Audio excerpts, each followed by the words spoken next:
Shalom Aleichem, damai sejahtera. Apakah semua nabi itu diutus atas kehendak Tuhan? Saudara-saudara umat besar Kristen dan Katolik dimanapun berada saat ini, tidak semua nabi itu diutus atas kehendak Tuhan, saudara-saudara. Dan di sini saya mau memberitahukan bahwa dalam ajaran Kristen atau Nasrani, perlu diketahui jika seorang nabi itu bukan hanya diutus atas kehendak Tuhan. Jadi tidak semua nabi itu diutus atas kehendak Tuhan, melainkan ada juga yang bukan berasal dari ajaran Tuhan. Jadi ada nabi yang menjalankan ajaran itu asalnya bukan dari ajaran Tuhan, atau biasa juga disebut dengan nabi-nabi palsu, saudara-saudara. Jadi kita harus waspada terhadap nabi-nabi palsu yang memberikan ajaran yang tidak sesuai dengan firman Tuhan, dan waspadalah dengan nabi-nabi yang palsu. Sekian, sampai jumpa, Bapak yang memberkati. Shalom Aleichem, damai sejahtera. 3 perbedaan nabi dan rasul dalam kepercayaan agama Nasrani dan Kristen. Saudara-saudara, perbedaan nabi dan rasul dalam agama Nasrani dan Kristen itu dapat dibagi menjadi 3 bagian, yaitu perbedaan dalam kuasa dari Tuhan, dan yang kedua perbedaan dalam hal kedudukan, dan yang ketiga perbedaan di dalam tugas. Itulah saudara-saudara perbedaan nabi dan rasul dalam agama Nasrani dan Kristen. Sekian, sampai jumpa. Bapak yang memberkati saudara-saudara dimanapun berada saat ini. Shalom Aleichem, damai sejahtera. Dalam bagian perjanjian baru atau Brit Kadasa, imam dapat berarti apa? Saudara-saudara, di dalam bagian perjanjian baru atau Brit Kadasa, imam dapat berarti yang pertama adalah ada beberapa kalangan yang menyamakannya dengan penatua, atau disebut juga dengan tua-tua atau penilik gereja. Dan yang kedua adalah dalam bagian perjanjian baru atau Brit Kadasa, imam dapat berarti mengacu kepada orang-orang yang mempersembahkan korban, atau yang mempersembahkan korban Ekaristi atau perjamuan kudus. Sekian, sampai jumpa. Bapak yang memberkati saudara-saudara dimanapun saudara-saudara berada saat ini. Shalom Aleichem, damai sejahtera. Bolehkah menyebut nama Sang Pencipta itu dengan gelarnya? Saudara-saudara, di sini saya mau mengatakan kepada umat Nasrani, Kristen dan Katolik dimanapun berada saat ini bahwa kita boleh menyebut nama Sang Pencipta itu dengan gelarnya. Jadi kita boleh menyebut nama Sang Pencipta itu dengan Tuhan, dengan Elohim, dengan Bapa, dan kalau orang Inggris menyebutnya dengan Lord dan God. Kita boleh saja menyebut nama gelar Tuhan atau nama jabatan Tuhan. Tetapi saudara-saudara, yang harus kita ingat, yang kita maksud Tuhan di sini adalah Yahweh. Yang kita maksud God dan Lord di sini adalah Yahweh.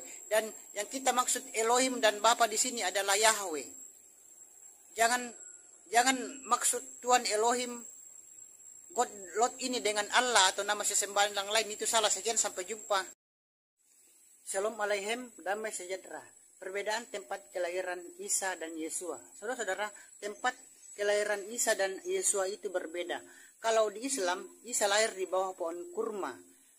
Dapat dibaca di dalam Quran surat 19 Maryam ayat 23. Dan Isa itu dilahirkan oleh perawan Maryam, anaknya Imron, saudaranya Harun.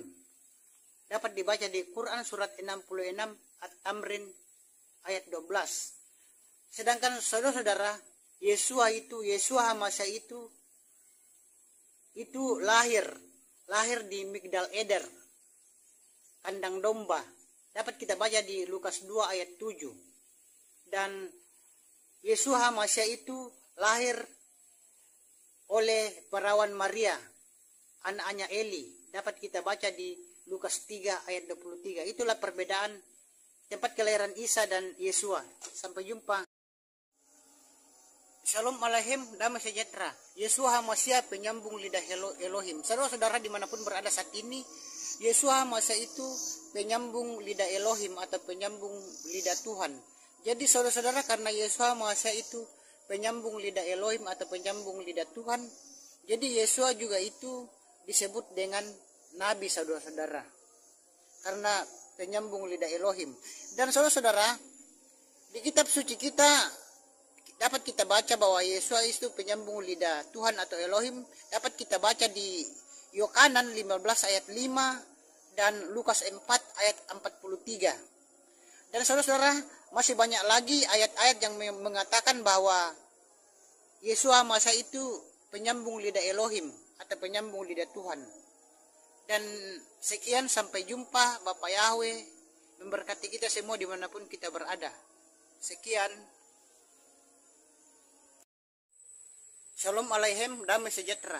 Cara melawan iblis atau setan. Saudara-saudara, cara melawan iblis atau setan itu adalah kita tidak boleh takut sama iblis atau setan, saudara-saudara.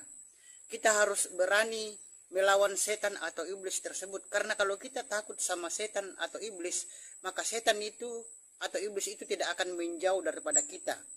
Itu yang pertama. Dan yang kedua, supaya setan itu jauh dari kita adalah kita harus mempunyai hubungan yang baik dengan Tuhan. Kita harus mempunyai hubungan baik dengan Bapa Yahweh di dalam nama Yesus HaMashiach. Karena kalau hubungan kita tidak baik dengan Tuhan kita Bapa Yahweh dan tidak percaya pada Yesus HaMashiach, maka setan atau iblis itu tidak akan bisa menjauh daripada kita. Itulah dua tips supaya Anda bisa melawan iblis atau setan. Sekian, sampai jumpa. Bapak Yahweh memberkati. Sampai jumpa.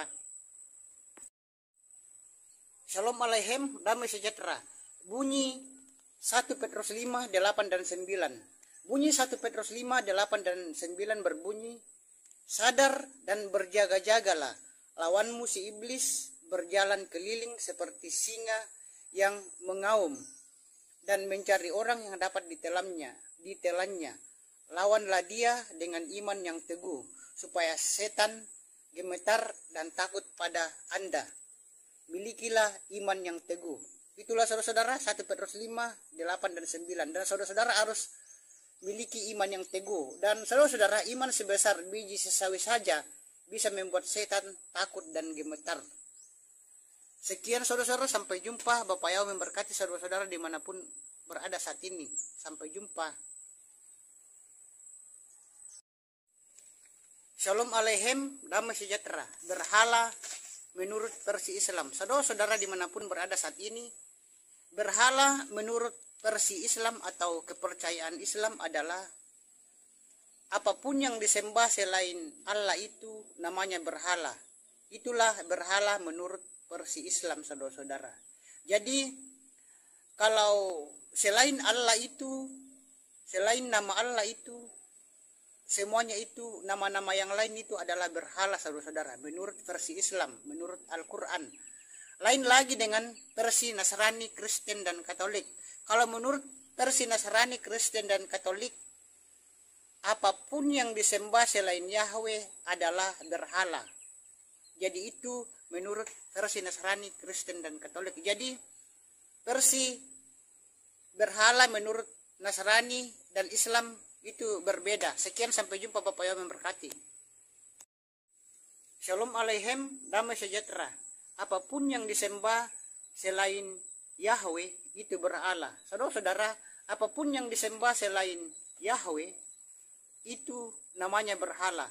Itu versi umat Nasrani, Kristen, dan Katolik. Jadi versi kita umat Nasrani, Kristen, dan Katolik adalah apapun yang disembah selain Yahweh itu adalah berhala, saudara-saudara. Itu menurut versi kita umat Nasrani, Kristen, dan Katolik. Dan saudara-saudara, menurut versi Islam lain lagi. Kalau versi Islam, apapun yang disembah selain Allah itu namanya berhala. Jadi versi kita umat Nasrani, Kristen, dan Katolik dengan versi umat Islam itu berbeda, saudara-saudara. Dan marilah kita berjalan di jalur kita masing-masing. Sekian, sampai jumpa. Bapak Yahweh memberkati saudara-saudara dimanapun berada saat ini. Haleluya, amin.